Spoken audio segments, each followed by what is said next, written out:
It came from a point of vengeance that I did not get a Series A. How can I put money and make it work for the VC firm? VCs told me that you are not Kunal Shah, neither you are McKinsey, nor you come from a top tier MBA college. I felt bad. That foot in the door was very important for me, irrespective of even I think somebody would have asked me to clean the floors in a VC office, I might have accepted it. You were not working on investing, you were managing the community from Prime Venture Partners. There were many people who were telling you not to join AWS. Hi everyone, I am Nansi and welcome to the podcast. Today I'll be hosting and my guest for today is Siddhartha. So, as you know, we have recorded 2 episodes earlier. In the first episode, we recorded how we started the podcast, what was the motive, and how you can also start the podcast. How do you cold email?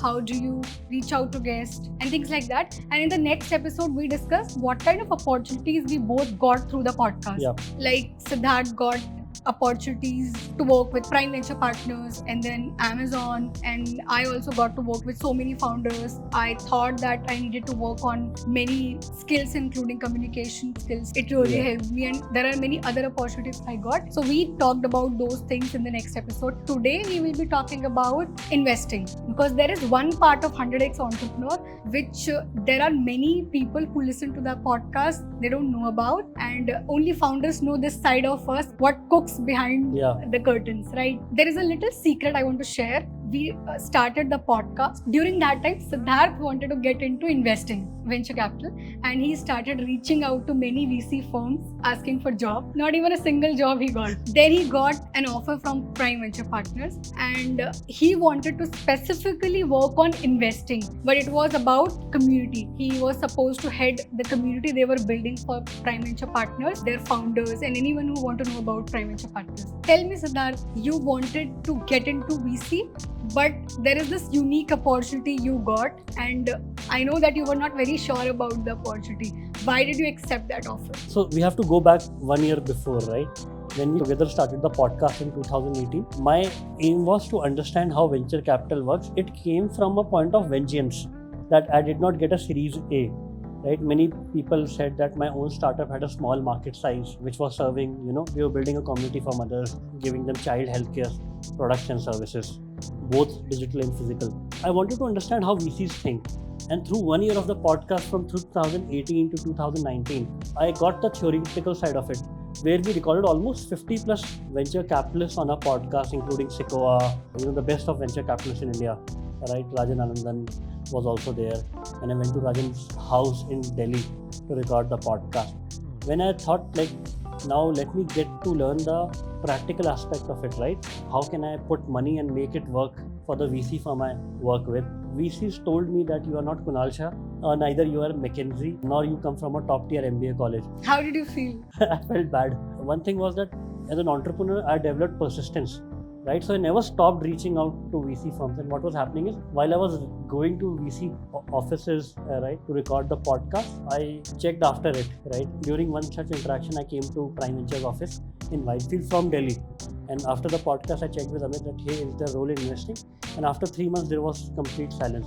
And one day, Amit reached out that there is no investing role, but there is a role for head of community, where you can build community initiatives like that. Like your own podcast, you can build at Prime.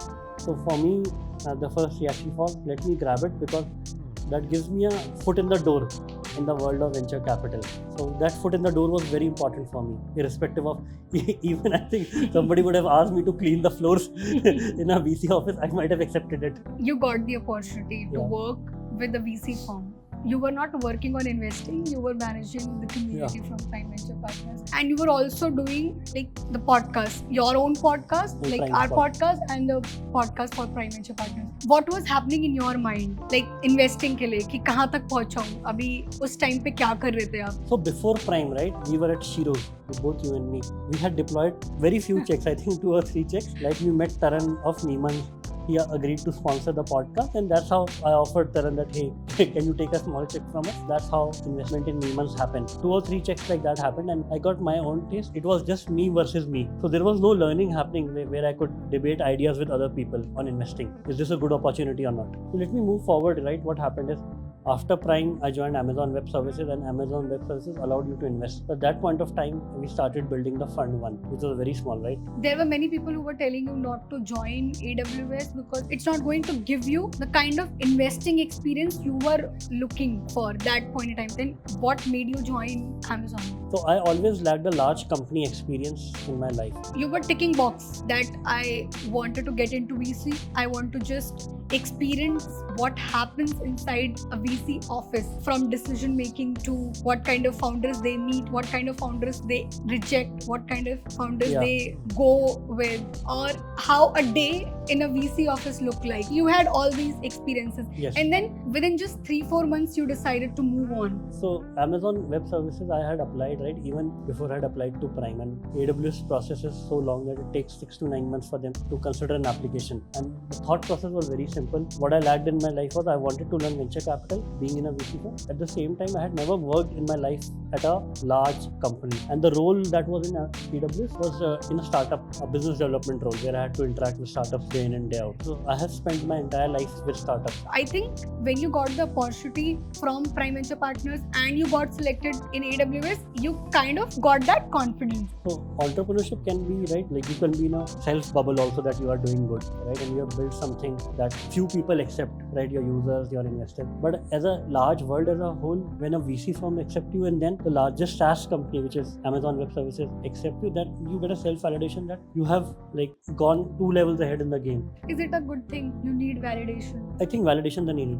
That's why, founders even celebrate after getting large VC rounds, because, when you are a doer, you're a founder, you are always having self-doubts. You need to overcome that self-doubts. Small validations from outside. There's no harm in getting validation from outside. If you are constantly self-validating. Then there are people who say you don't have to celebrate fundraising. Like whenever you raise a fund, it's not a thing you should celebrate because it's not an achievement. You're not profitable yet. Just because you have raised a round should not be the reason you are celebrating. You should celebrate just for the only reason that what you are doing is on the right track. Because an investor or a group of investors who had thousands of opportunities or even hundreds chose you among the hundreds of opportunities to be part of the journey for the next 10 years. But right? there are many companies who fail after. Failure is okay, right? Even you can fail after joining a large corporate. Failure can happen any second, because success, you require 100 things to go right. Failure, one reason is enough to fail. For a founder to become great, right, there is a combination of self-doubt and confidence which is needed. If you only have self-doubt, you will probably kill your own venture before it even sees the world, right? You will doubt it too much. If you have too much confidence, which is delusional, you will just keep on clapping for yourself even without launching the product. And you will give product in hand of one user and think that, oh, this is it. So delusional founder is someone who doesn't want to take feedback from Agreed. anyone except himself or herself. So what happens in case of a delusional founder is the founder reaches out to a VC and VC gives feedback. The founder will think it in a reverse way. The VC is not right and the VC is not able to see what I'm building. So he's stupid. Do you think second time founders become delusional founders? I think it's rare for, again, it's a balance, right? And second time founders are in more self-doubt than first time founders, because as first time founders, you have nothing to lose except your time and the opportunity cost. In second time founders, they're overthinking on their reputation. So if they fail the second time, they think that the world will think very differently of them. So the pressure to be right is so much more on second time founders. It's not the pressure the world puts on them, it's the pressure they put on themselves. But don't you think कि second time founders को ऐसा लगता है कि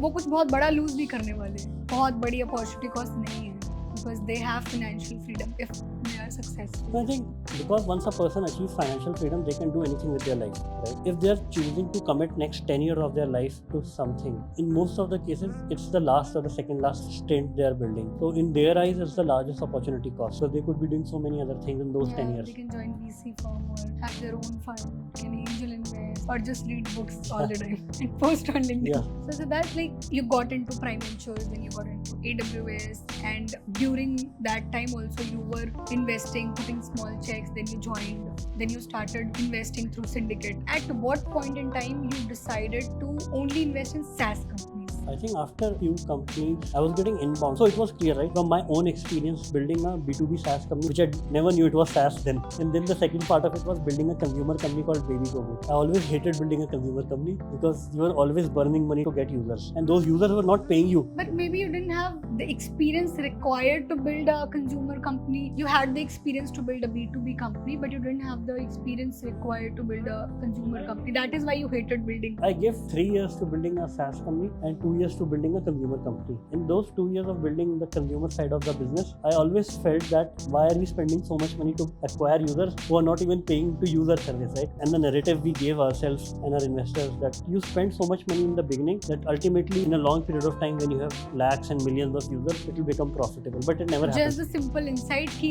SaaS company में रुपए जाने से पहले रुपए आएगा. So I think revenue was very important for them. For me, sorry. I really want to be part of those businesses which make revenue. And the other kind of businesses that make revenue, which spend is D2C businesses, like direct to consumer brands. But in case of brands, the cost of acquisition again so much. To acquire a consumer, you never know that this consumer will come again back or not without spending money on ads. So it was very clear that enterprises or companies that pay for software will keep on paying for that software till the software is useful. And I think Siddhartha is one of those most happy people right now in the startup ecosystem जहाँ पे बहुत बाकी लोगों को funding नहीं मिल रही है, but it's relatively easy to raise fund for SaaS companies. Yeah, it's relatively easy to raise for SaaS companies. For our portfolio companies, right, we started focusing on SaaS 4 years back when everybody said that SaaS is not yet there in India, or India is not a market for SaaS. And people still say that, right, India, there are only few examples of SaaS like Freshworks, Zoho. So I think if you keep on getting large chunks of revenue globally, you will ultimately build a large company. And now you have worked with so many established. Second time, I'm talking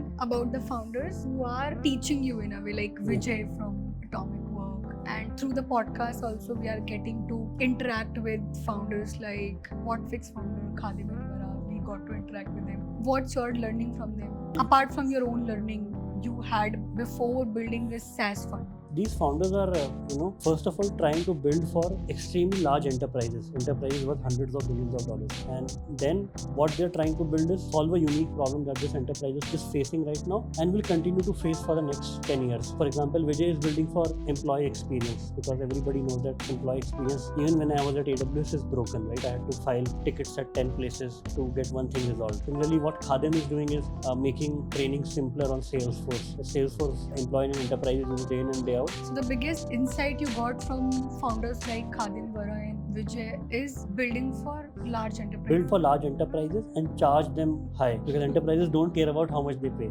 Just to give our audience a reference about what we are talking about, why don't you share, like after investing through Syndicate, how we built Fund 1? Invested in around 7 to 8 companies and they were mostly SaaS like Airmeet, Ilfido, Rocketium, Affable through Syndicate. And then into 2021, we built Fund 1, which was very small, like $2 million fund. Thesis there was that for every company, don't have to go out and ask for money for every company from LPs, right? We proved, I think, our mettle in Fund 1 by being part of companies like SpotDraft, CloudSec, One Digital Stack, and Metadome, and several other companies. What we said to LPs is when we went again in the market next year, that we are building a $10 million fund and we'll rinse and repeat what we did, being part of more companies like SpotDraft. I think Shashank is a great founder, so it's a real privilege to be part of his journey. So I think finding those companies where you think that you are the lesser one, right, among the relationship, it's always like finding a great husband and wife that you are the lesser one, and so you need to behave better. Syndicate के through investing करने के बाद हमें Fund 1 बनाया, जो बहुत छोटा fund था. But after raising money for Fund 1, we got this validation that we are capable for much more and we can raise a bigger round. We can invest in better companies. We had a good network of people who could put money in Fund 2. And the best thing about Fund 2, apart from the money we raised, is the IC we have built. Yeah. So that tell our audience like what is IC and how does it happen? In Fund 1, I was the only decision maker, so I had biases, right? I would agree that it can be fear of missing out. It can be a founder trying to be larger than himself or herself. A lot of fear plays when you are investing alone, right? Because it's you versus you only. You don't have any other feedback, right? And even if you reach out to few people who could help you, could advise you, there is no process to the madness, right? You can't reach out to the same set of persons who are advising you for every company. So in the Fund 2, I was clear that, right, my biases shouldn't come in decision making. That's why, I need a team partners which are better than me and partners who have more operating experience. So I met Kshitij through podcast, and that was, I think, one of the best moments in my professional life. I think you have set so many examples for people who are starting podcasts, because you have shown what kind of massive opportunities you can get from podcasting. Like, we had no idea that one day we will set up a fund, a SaaS focused fund, or we will have this kind of quality IC, or we will have this kind of office. It's all started with podcasts. I interviewed Kshitij. After the interview, Kshitij said to me that he would like to be part of whatever I'm doing. So I said I had raised fund 1 last time, I will raise fund 2 next year. He said he'd like to be an LP in the fund. We first said that, met him again, right? Once he had committed the capital as an LP, I asked him to join as a partner, whatever time he can give, because he's also running a full-time company, right? Which takes away his weekdays. And over a period of time, then Sudarshan joined, because Sudarshan was also an LP in fund 1. I think in fund 2, I started spending more time with him, and I invited Sudarshan for the part of IC, right? So it became me, Sudarshan, and Kshitij. And over a period of time, we started respecting each other's opinion, each other's judgment. That's how it became. But I think when I asked Kshitij to be a partner and give some time, and Sudarshan also running a full-time company, and we also started giving weekends. So this became a process for us, right? Every Saturday, we evaluate whatever the companies I have met throughout the month, whichever companies I feel confident about, I bring them to our investment committee, which is IC. And there, Kshitij and Sudarshan challenged me on my own beliefs and biases so that we can make the best decision from the fund. And both are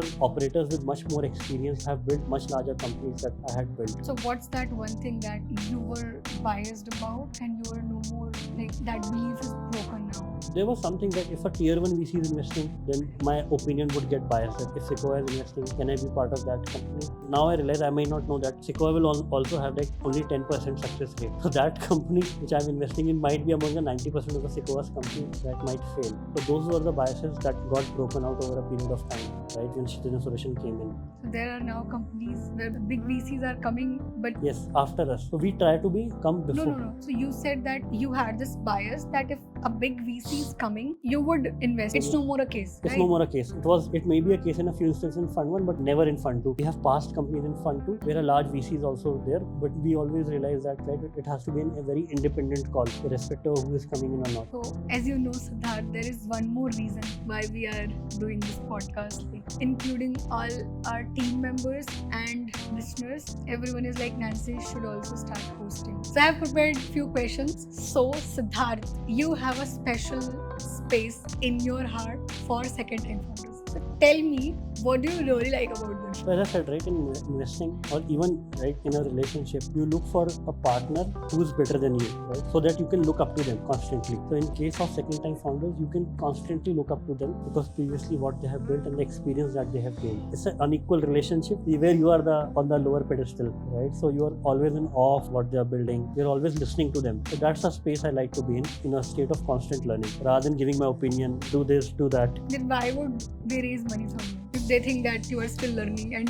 they will be teaching you, so there is nothing they get. Because they don't take money from me, right? They take money from the partnership, which is me, Kshitij and Sudarshan. And Kshitij is like a super second-time founder. Kshitij and Sudarshan saved you. I think go-to-market is a skill that I learned at Amazon. Even previous that, while selling to doctors, going door to door, and I have gone to like hundreds or maybe 1,000 doctors. So I understand the psychology of selling. Take a company to 1 million ARR, 10 million ARR. I think I have that insight. So they take money at least for this insight, I believe.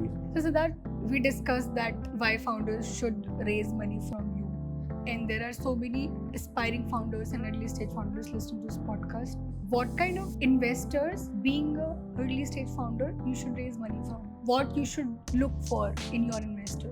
I think first is when you start a call as a first time founder and it's your first call, see if the investor is introducing themselves first or not. And if the investor asks you to start pitching, then it is a big no, right? He's always sitting on a higher pedestal and you are on a lower pedestal. So at least you want to be an equal pedestal when you are pitching to an investor. And if the investor is doing that, that means he's trying to just cool down the air so that you as a founder can be more friendly and take it as a discussion between equals. I have noticed, because we have invested in 35 SaaS companies, and there is this weird thing I noticed, that why do SaaS companies have these complex names?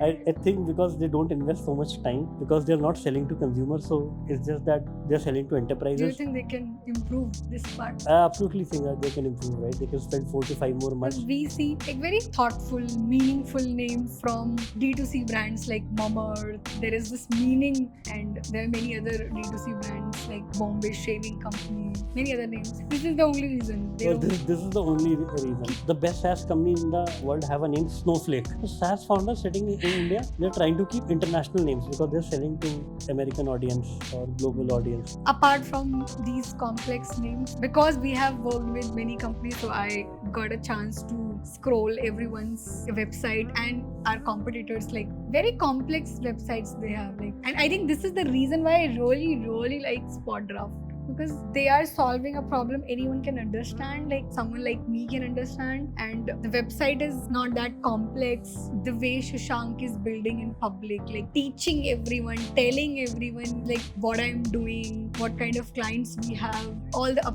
product updates and the fundraising updates, the way they shared, it's really nice. Like I think for SaaS companies, do you think it's a good thing to teach people? Because like we hosted WhatFix founders, I think this was the first time many founders who have been listening to our podcast got back to us that this was a really nice episode, and we didn't expect that because WhatFix is a known company, but mostly we were just discussing SaaS. There was storytelling, but most of the time we were just discussing SaaS. So I had this expectation that maybe we are not going to get good traction on that podcast episode. Still, so many people liked that episode, and we got a comment on that episode that kuch bhi samajh nahi aaya. I was little disappointed because that was the first comment we got. So I was like, it was a really nice episode, but I think not many people are going to get. But then we started getting comments from our founders. But I think the way Shashank is building is also helping people get SaaS. Yeah. Because there was a time in India where people were saying that India mein abhi SaaS nahi hai. But I think we have got here thanks to people like Freshwork founder and Zoho, because they have been talking about it. Yeah. They were not just building, they were also talking about it.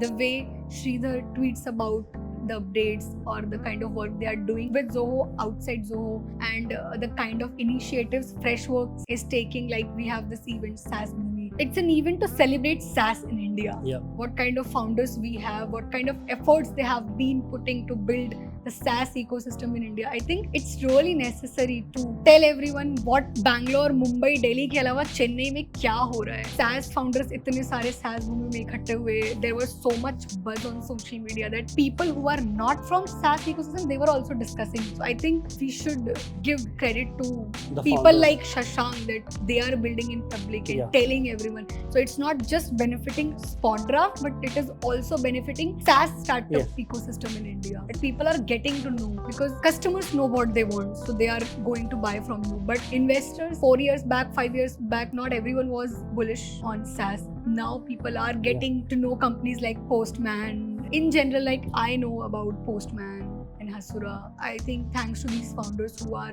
educating everyone that what is SaaS, what they are building and what's their vision.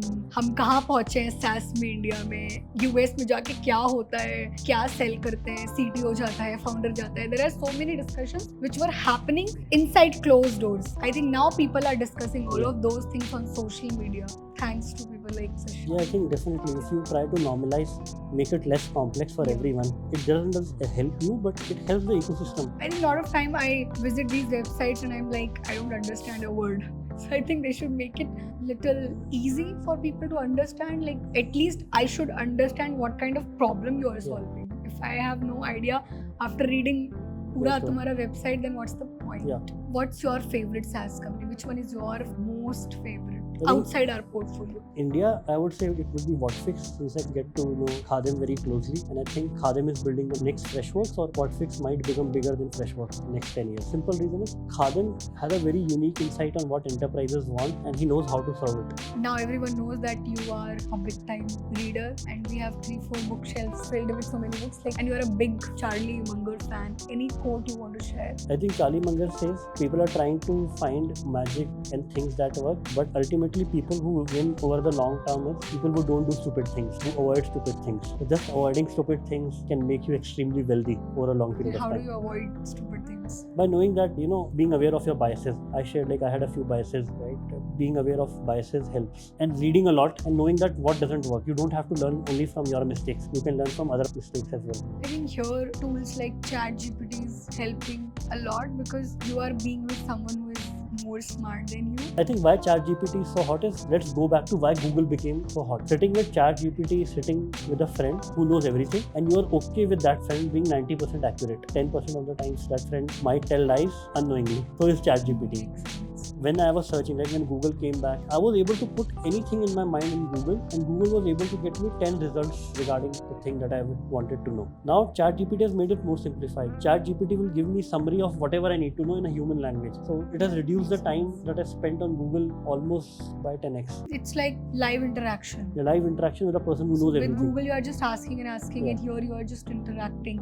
Yeah. Ask ChatGPT, how do you make your social media post better? You also type your social media post and ask ChatGPT to make it better in the way you want it to. So it's like having a friend who knows everything and having an assistant also who knows what to do if you tell the right thing to do. I think we had a good discussion on investing. So you tell us in the comment if you like this conversation. So we will try to be more active. Yeah. Also suggest us topics, what kind of discussions we can have whenever we are together next time. And we are also working on something exciting. Maybe in the next podcast we will be discussing that also. Yeah. So till then, thanks so much for listening to us. And any guests if you want to bring on the podcast, you can mention them in the comments. We always listen to you all. Thank you. Thank you.